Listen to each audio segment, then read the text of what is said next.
I'm Teatar Tsvete Teatar from Sofija, Bulgaria. And we'll speak a couple of words about who we are and why we're here, and then we'll continue on with the work demonstration.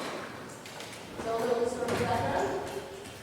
Okay, Teatar Tsvete is public theater, and the main goal of our work is social work with children and young people.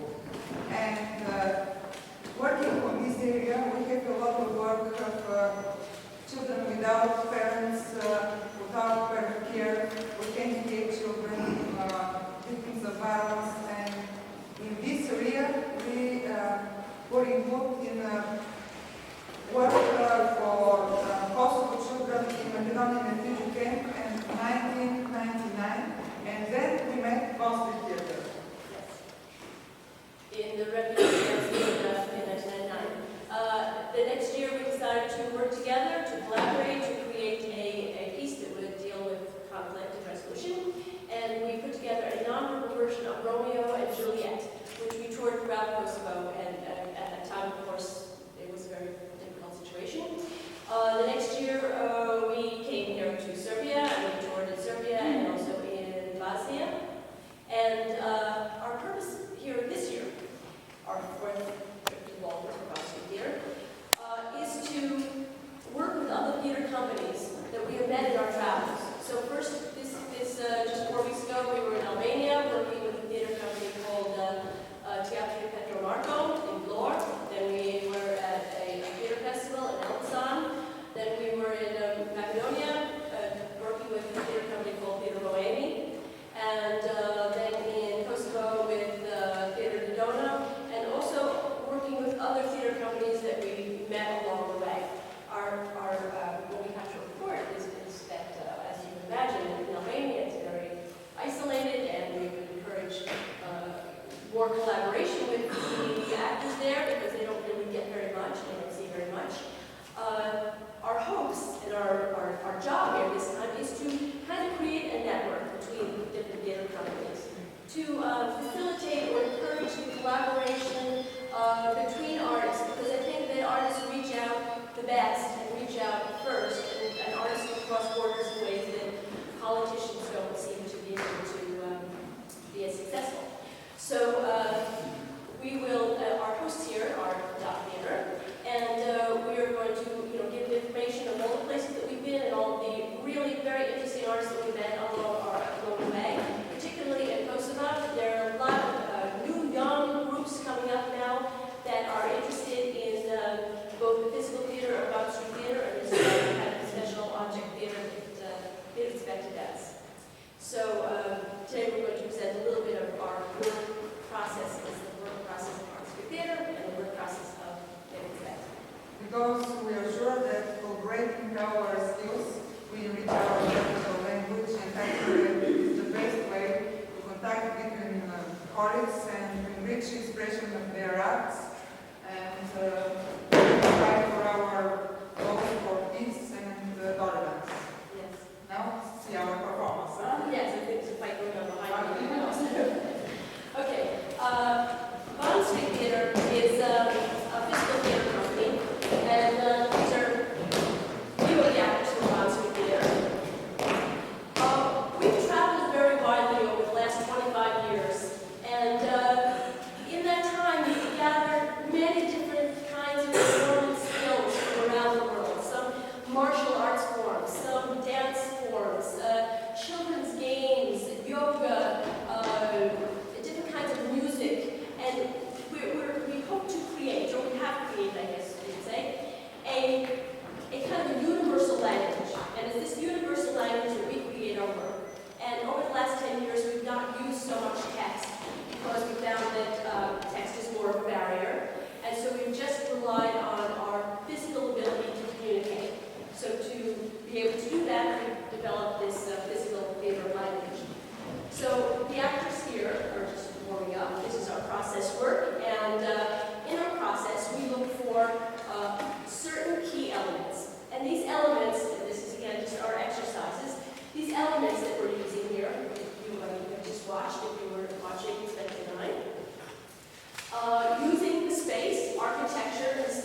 attached.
take lights here, please.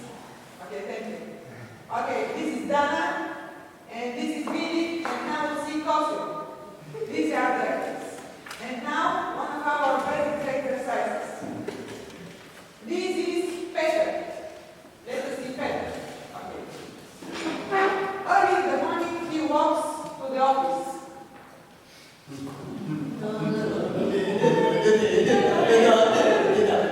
He comes in the office and sits down on the chair.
want to be alive.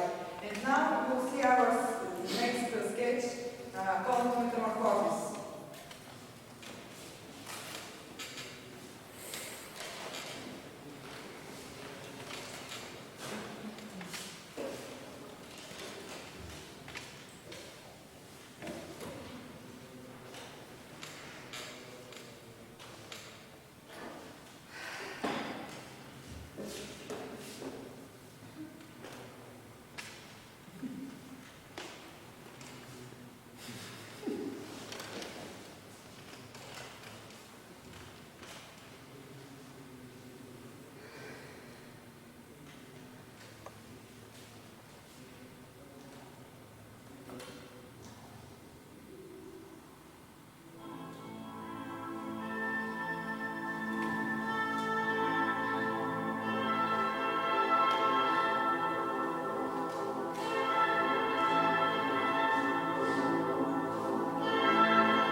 theater, which enrich our skills, and I hope that they are more rich in their work now after our meeting. And I hope that it will be possible in this way to make Balkan network between Balkan theaters which have one and the same goal, to make peace on the Balkan Stabal and to give good kind of work with young people. Because I hope that the one possibility to change the world, to make our our future successful, is to work with young people from their beginning. And this is why I'm very grateful of all of theaters which may connect with us and with our work. And I hope that it will be possible to continue our work with Zedeon in this way, because they have the same, like most of theater, like Teatar Tsvete, the same goals in their work, and cross fingers for us. Thank you.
Pa sam htjela da vas zamolim da u tom smislu otvoreni i svesni toga da ovo nije baš neko predavanje ekspedera, nego je razgovor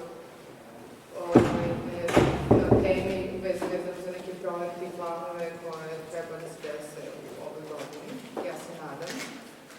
Tako da vas molim da to imate u vidu i kad budemo pričali da to bude jedna vrsta dijaloga, a ne neko naše ovde eksplicitno predavanje, tako da ja sam od kolege stvarno otvoreno, kako se zove ovo što se dešava trenutno, je u stvari jedna ideja Reksa i Resource centra, o čemu nemam nešto malo posle reći, inače se zove Gordana Lebović i koordinator sam Resource centra koji vodi koji finansira Evropska kulturna fondacija.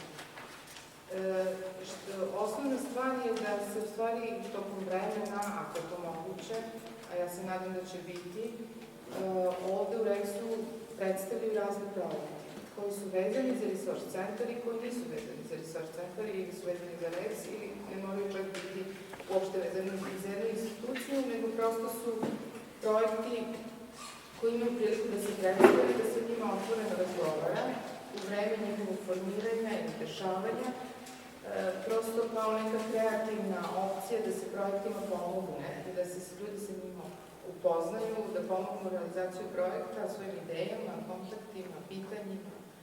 Tako da vidjet ćemo koliko će ljudi biti zainteresovani za to, ja se nadam da hoće i da će ovo zaživeti tokom vremena. Ovo je prvi neki pilot, nadam se da će otvoriti ta vrata. Večera su naši gosti Teorija koja hoda, jedna grupa teoretičara i umetnika koju bih ja zamolila dok ih budem predstavljala da koriguju nekim mogućim ovim greškama u predstavljanju, pošto njihov rad vrlo kompleksan, obiman, vrlo precizan i studiozan, tako da je u njemu najbolje da oni govore. Ja ću sada reći nešto o Resource centru, prosto da ga predstavim kratko. Resource centar je jedna ideja koja bi trebalo da u REX-u počne da funkcioniše i ona je zasnovana na nekom vrsti saradnje između mladih i umetnika. Profesionalnih i neprofesionalnih. Ja ne volim te definicije, ali one su prosto neophodne da bi se stvari pojasnile. Ne volim te granice, ne znam šta je profesionalno i neprofesionalno, ali recimo da to bude tako. Znači, on će biti otvoren za mlade ljude koji će raditi određene projekte sa umetnicima, takođe tokom vremena mesto u kome će moći da se dešavaju projekte mladih umetnika, jedan otvoren prostor za komunikaciju, razvijanju ideja i pomoć u njihovoj realizaciji. Resource centar trenutno takođe artikuliše svoju neprofesionalniju i tek je na svom početku, tako da kad bude prošlo neko izvesno vreme možemo govoriti o tome kakav je, u čemu se on razlikuje, ako uopšte je potrebno da se razlikuje, koja je njegova suština i kakav je njegov uticaj, odnosno kolika je njegova pomoć u razvijanju savremene umetnosti i pomoć mladim ljudima da se sa njom upoznaju, bave njom i tako dalje. Zatim postoji ovde, ja godinama radim na raznim projektima i nas koji bi trebao da se realizuje tokom ove i sledeće godine u produkciji Teorije koja hoda. I mislim, pošto je to vrlo jedna kompleksna tema, ja ću takođe zamoliti, ja nisam toliko informisana o tehnologiji, ali me vrlo kao umetnik i reditelja zanima ta tema i uopšte tehnologija umetnosti, njeno mesto, njene mogućnosti, njen smisao. Tako da, to su neke dve teme i dva projekta, odnosno programa o kojima ćemo večeras razgovarati ovde, nadam se, zajedno. Ja bih predstavila naše goste, to je Ana Vuković, ona je neka vrsta ose čitave ove institucije, to je Bojan Đorđe, mladi reditelj koji je... Ja sam dijagonala. Sad ne znam što je Miško, to ću ovo reći, doktor Miško Šuvac. Margina. Uticaj na Marginu. Vidim da ovde su sve poznate lica uglavnom, tako da cela se stvar dešava među svojima. Rekla bih, dosta vidim mladih ljudi što me jako raduje, koji bi bilo dobro da pitaju, jer su oni možda potencijalni učesnici budućeg ciklusa predavanja koji će se desiti. Ja ne znam, hoćeš ti Ana prvo malo nešto? Mogu da kažeš o istoriji, samo, meni je zanimljivo nešto o čemu bi volila da ti kažeš, to je kad sam čitala imena koje su, kako vi to zovete? Predistorije teorije koja hoda. I među tim imenima ima jako zanimljivih ličnosti kao što je Hildegard von Bingen, pa onda Marilyn Monroe, pa mnogo slikara, filozofa, pop zvezda, kompozitora, najrazličitijih ličnosti iz istorije, umetnosti, filozofije, psihologije i politike, tako da bih volila da malo i na to obrateš pažnju i da kažeš zašto su oni bitni. Pa, sada, pošto je to, naravno, ogroman spisak, u stvari mreža, ta preistorijska, ne mogu da govorim o pojedinačnim tim tačkama u okviru te mreže, ali u stvari cilj toga je bio da se na nekakvoj kulturnoj mapi kroz istoriju i kroz savremeno vreme u stvari pozicionira taj projekat teorije koje hoda. Znači, to naravno da nisu direktni utjecaj, uvek nekad su i direktni, nekad nisu, nekad su samo neke daleke reference, ali nam u principu tada, možda to bilo nekakvim baš samim početcima rada bilo u stvari bitno da artikulišemo nekakav kulturni kontekst u kojem se pojavljamo, odnosno da sami napravimo nekakve referencijalne veze u odnosu na koje ćemo dalje nastaviti svoj rad. Tako da, a i same te tačke su na različit način povezane sa teorijom koje hoda, znači kažem, nisu to uvek nekakvi uzori, nego možda nekakve i provokativna mesta u istoriji ili prosto neki zanimljivi ljudi i ostalo. Ali znači, eto, bilo je bitno da na početku bude jasno da znači, teorija koja hoda nije nastala sama od sebe u jednom trenutku, tako potpuno neočekivano i bez ikakve preistorije ili predistorije, nego da postoji ta neka kulturna mapa u okviru koje smo se mi samo situacionirali kao jedna od tačaka. A sam projekat jeste pokrenut u okviru Centra za novo pozorište i igru, znači sa grupom mladih teoretičara, teoretičarki, umetnica i umetnika vezanih za izvođačke umetnosti, znači teatar, muziku, operu i tako dalje, likovne umetnosti. Tako da nam od početka nije bio u stvari cilj da delujemo samo u okviru institucije teatra, nego generalno u okviru institucije izvođačke umetnosti, što smo kasnije i artikulisano onako konceptualizovali sa samim časopisom koji se zove u stvari časopis za teoriju izvođačke umetnosti. Evo, to je ovo što je na stolu. Nažalost, od broja 4 imamo ekskluzivnog distributera koji raspolaže primjercima časopisa, tako da nemamo zamenjeni. Ali da, ako nešto zanima, mi ćemo pustiti, mislim, možete da ga pogledate. Ja to da ga ne reklamiram, možete se kupiti, mislim, dosta, tako da, to je to. Samo vratim korak unazad ka teoriji koja hoda. Šta je teorija koja hoda?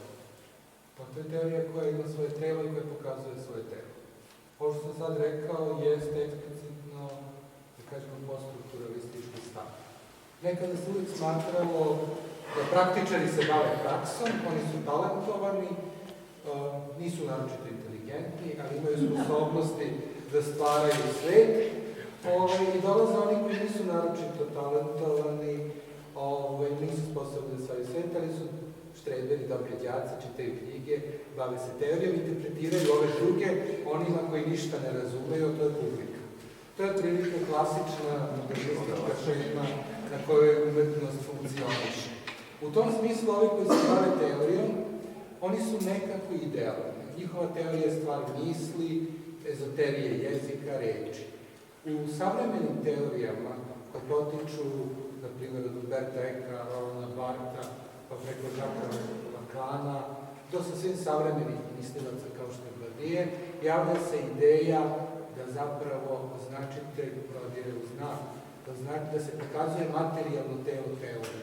Treba pokazati da teorija funkcioniše na nekakvoj pragmatičnoj situaciji, da neki ljudi koji misle, koji govore, zapravo nisu bestelesna bića, već bića koje postoje u konkretnim društvenim uslovima i okolnostima, misle, ponašaju se. Ta ideja teorije koja hoda jeste ideja da se pokaže kako teorija deluje u umetničkom prostoru na sceni.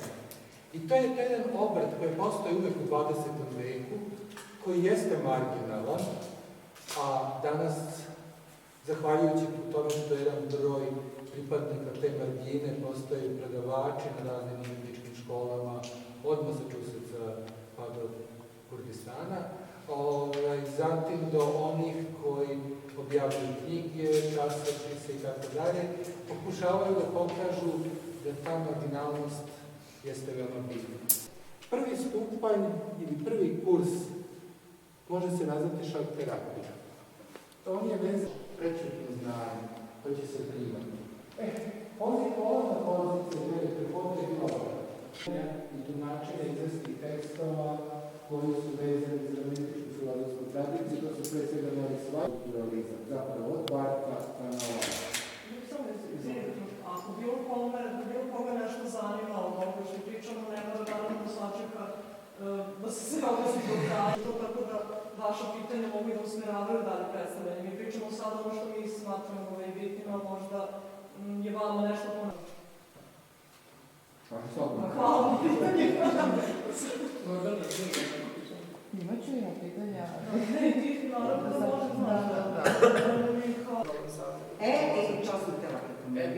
stvari pravite nove kritičare. Na neki način im pravimo teorijsku platformu za razmatranje i posmatranje i možda za mogućnost stvaranja onog savremenog pozorišta i savremenih izvođačkih umetnosti. Dakle, pravimo teorijske temelje, na neki način i praktičke temelje, tu sad ću pričati o teorijskim performansima, znači za tu neku novu vrstu savremenog pozorišta i u krajnjoj liniji postoji jedan kako se zove blok u časopisu teorije koja se zove kritika.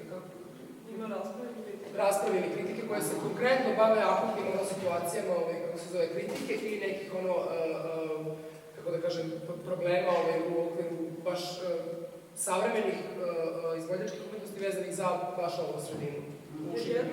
Da, jedna od naših prolaznih ilustracija, još sam mislio da se pozorištu i uopšte izvođačkim umetnostima na toj akademiji ne pristupa na onakav način na koji ja smatram da bi trebalo. To ne ja smatram, nego prosto konkretno na pozorištu na našoj akademiji na koncept kao reč se uopšte ne pominja. Meni to nekako se čini da je jako bitno za bilo koga ko se bavi bilo kakvom vrstnom umetnošću. U principu da. Ništa nisi rekao. Izvini, ali ja nešto ne razumem. Koji deo niste? Kako ti postavljate konkretno pitanje kako je to na tvoj rad? Na moj rad kao pozorišni. Konkretno šta? Pa konkretno je uticalo